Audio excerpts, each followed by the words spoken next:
Alors, shalom à tous, je suis le frère Édouard. Nous sommes le dimanche 12 janvier 2025. Et je souhaite à tous, particulièrement à ceux qui se sont abonnés, bon, c'est vrai que j'ai pas eu beaucoup, à ceux qui se sont abonnés récemment, la bienvenue sur la chaîne Jésus-Christ Révélation TV, 74 ans, Édouard Vidocin. Et je vais prier.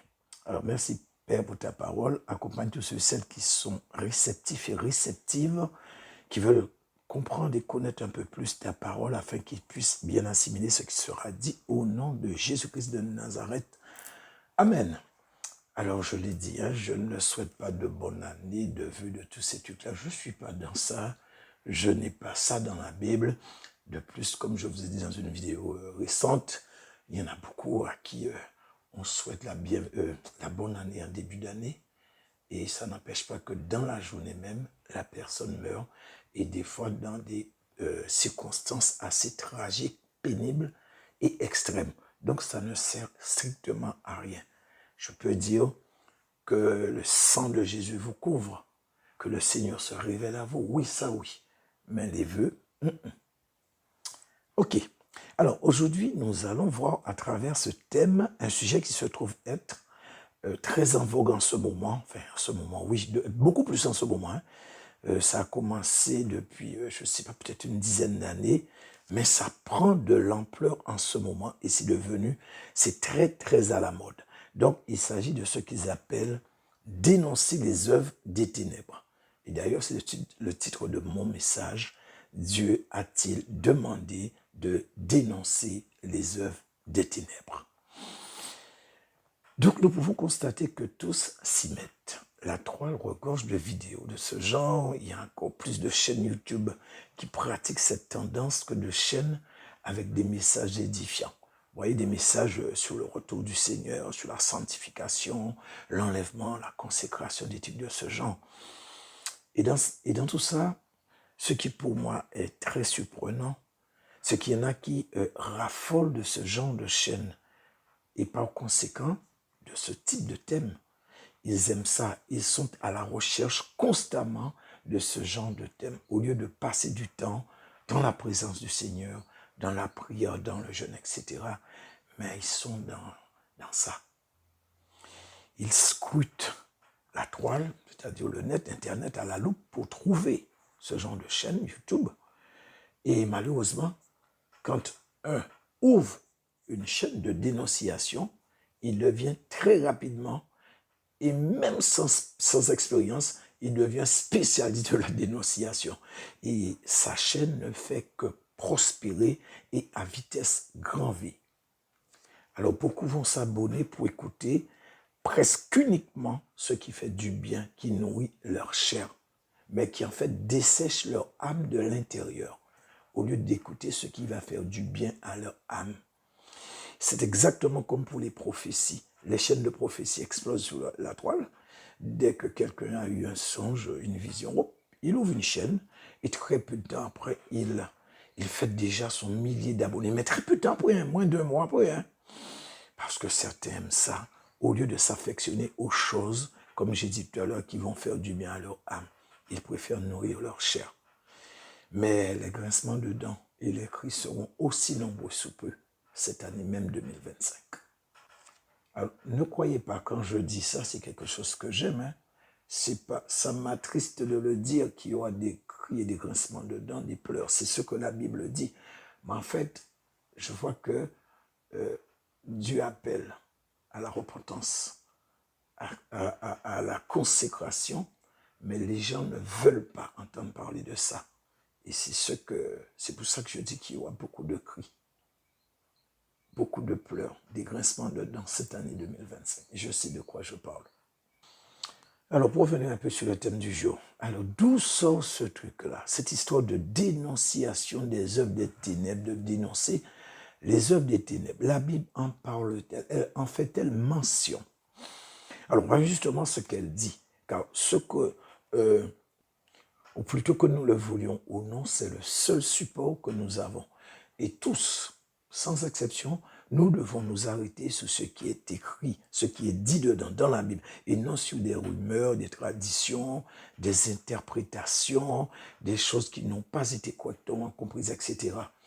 Et même par rapport à ce que pourrait dire qu'il soit archibishop, archi-apôtre, je ne sais pas, peu importe.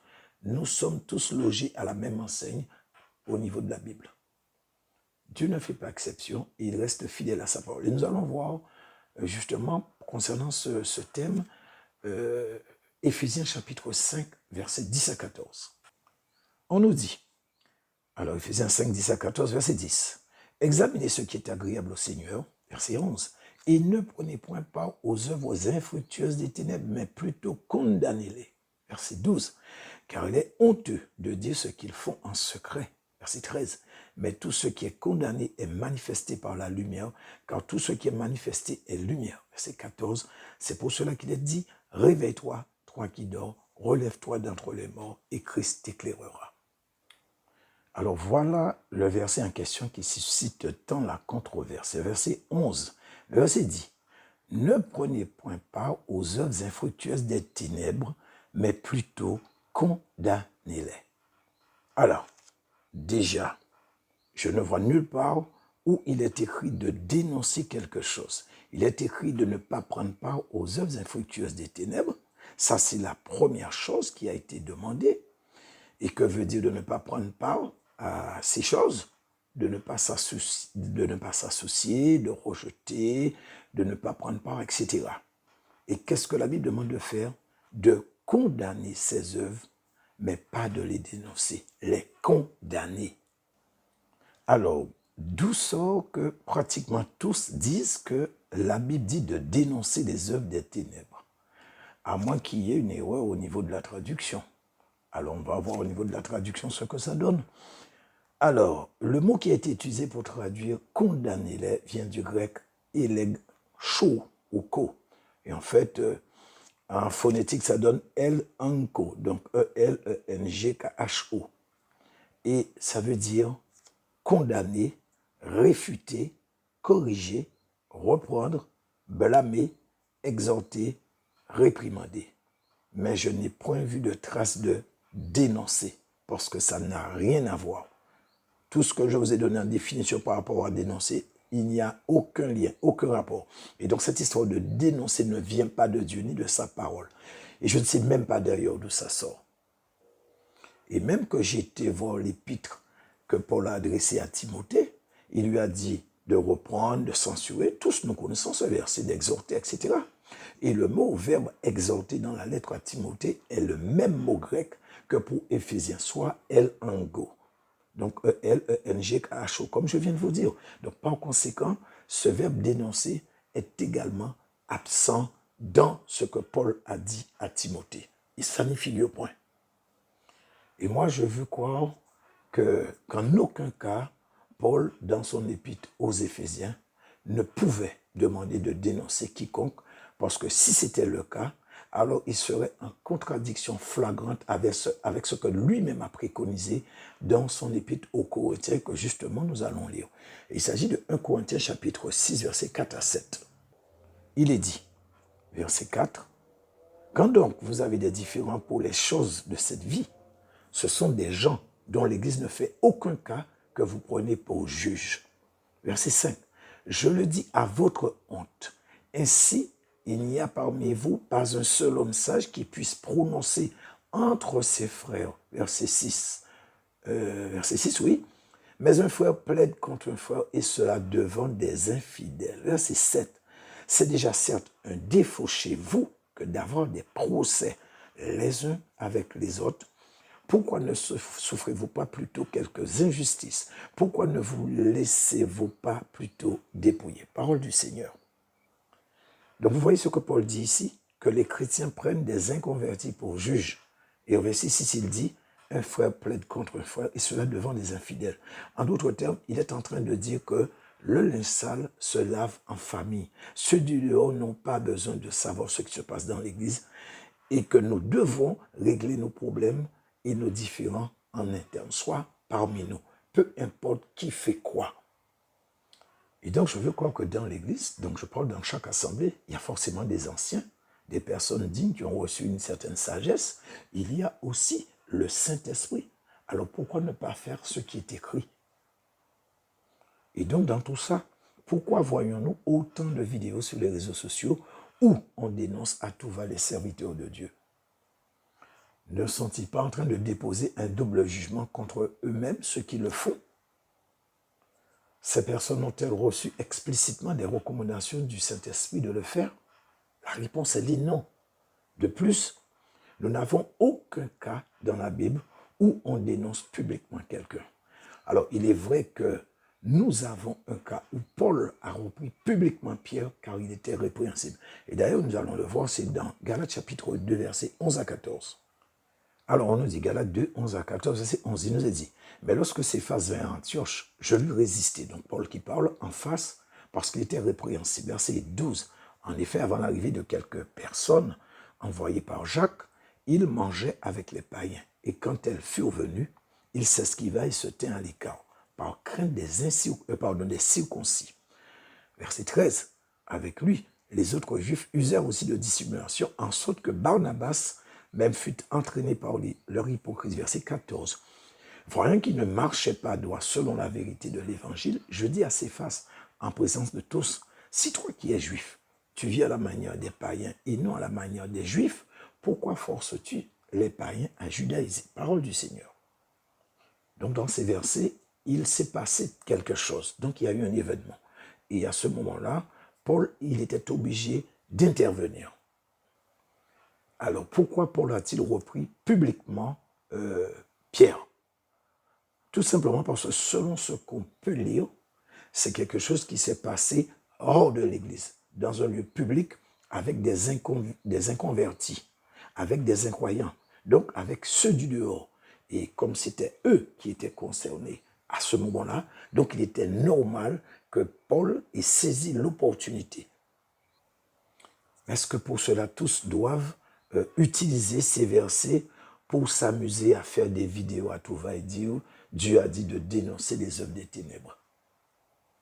Non, parce que ça n'a rien à voir avec ce qui est écrit. Vous êtes en train de tout mélanger. Enfin, je parle pour ceux qui le font, bien sûr. Hein. Et là, je suis en train... En fait, c'est une sorte de mise en garde que j'adresse à tous ceux qui font ce genre de choses. Pas pour critiquer quiconque, mais plus pour vous faire prendre conscience que c'est tout sauf le moment de jouer avec votre éternité. Vous pensez que c'est pour rien que la Bible dit « Manque de connaissance, mon peuple est détruit ».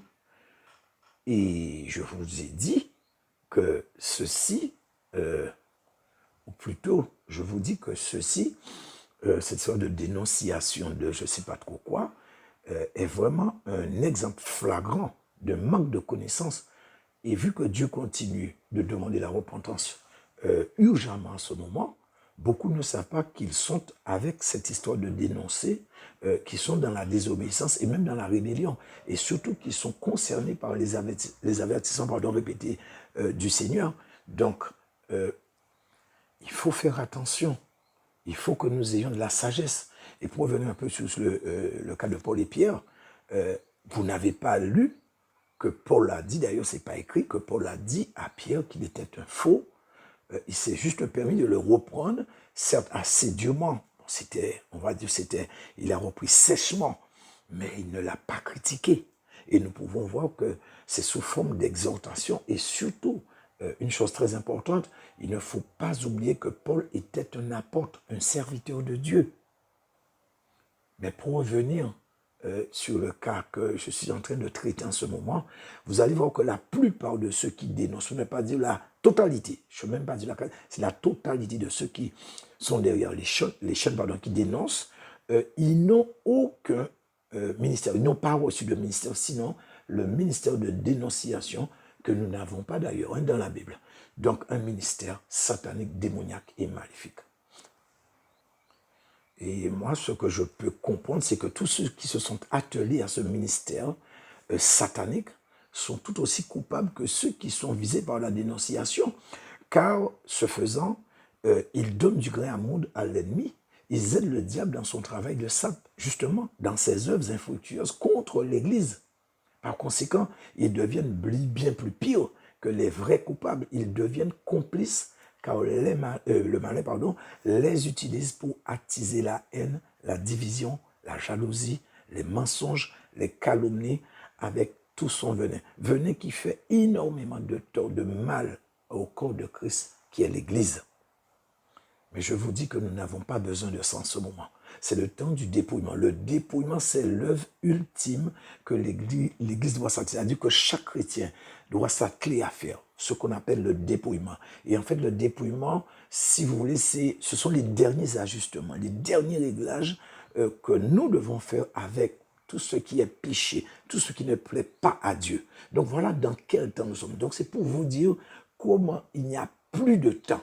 Si nous sommes arrivés au temps de dépouillement, parce que si vous regardez bien, il y a 5 ans, 10 ans, 20 ans, même 3 ans, je crois même 2 ans, pour ne pas dire jusqu'à 1 an en arrière. Nous sommes en début 2000, alors 25, je veux dire jusqu'à 2023, il me semble que on commençait à parler de dépouillement. Donc, ça veut dire que le dépouillement, ce sont les derniers réglages, les derniers ajustements que nous devons faire parce que le plus gros, nous l'avons déjà fait et nous devons faire les derniers petits réglages qui vont nous permettre de savoir en quelque sorte où nous en sommes vraiment. Là, je parle au niveau du péché. Et là, juste avant de finir, alors, pour vous parler de qui est devenu un spécialiste de dénoncer. Donc, il n'a aucun ministère, mais il s'est autoproclamé policier de l'évangile.